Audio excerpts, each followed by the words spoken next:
ডিসেম্বরের মধ্যে নির্বাচন যদি না হয়, ওই জুন পর্যন্ত অপেক্ষা করলে তখন বর্ষা, ঝড় ঝাপটা বিভিন্ন নির্বাচন ধরনের ডিসেম্বরে হবে নাকি আগামী বছরের জুনের মধ্যে হবে এ নিয়েই বিতর্ক চলছে।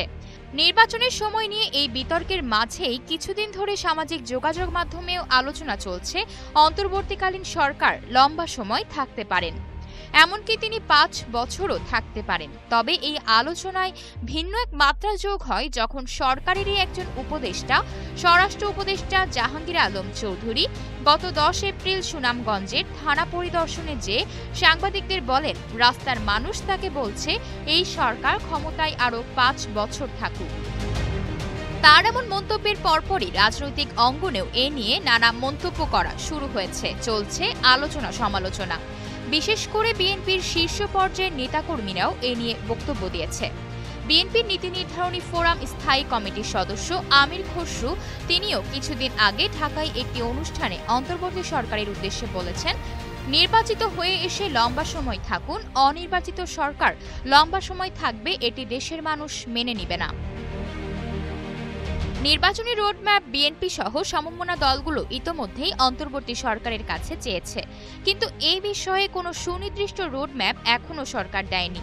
তাই স্বাভাবিকভাবেই নির্বাচনের সময় নিয়ে সকলের মনে সন্দেহ তৈরি হয়েছে।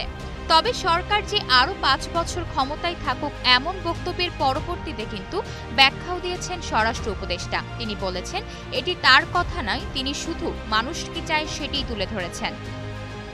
সাংবাদিক কাদির কল্লোল বিবিসি বাংলাকে বলেন, বিএনপির মহাসচিব মির্জা ফখরুল ইসলাম আলমগীরের সঙ্গে দলটির শীর্ষ পর্যায়ের 7 জন নেতা গতকাল বুধবার প্রধান উপদেষ্টার সঙ্গে বৈঠক করেন। দলটির পক্ষ থেকেই এই বৈঠক চাওয়া হয়েছিল। প্রধান উপদেষ্টার সঙ্গে বৈঠকে বিএনপির অসন্তুষ্টি মূলত বিএনপি মহাসচিব মির্জা ফখরুল ইসলাম আলমগীর বলেন, প্রধান উপদেষ্টার কাছে তারা নির্বাচনের সুনির্দিষ্ট রোডম্যাপ চেয়েছে, কিন্তু প্রধান উপদেষ্টা কোনো সুনির্দিষ্ট ডেডলাইন দেননি। এজন্যই প্রধান উপদেষ্টার বক্তব্যে অসন্তুষ্টি প্রকাশ করেছে বিএনপির মহাসচিব। এখন নির্বাচনের রোডম্যাপ প্রশ্নে সরকারের উপর আরও চাপ বাড়াতে চায় তারা।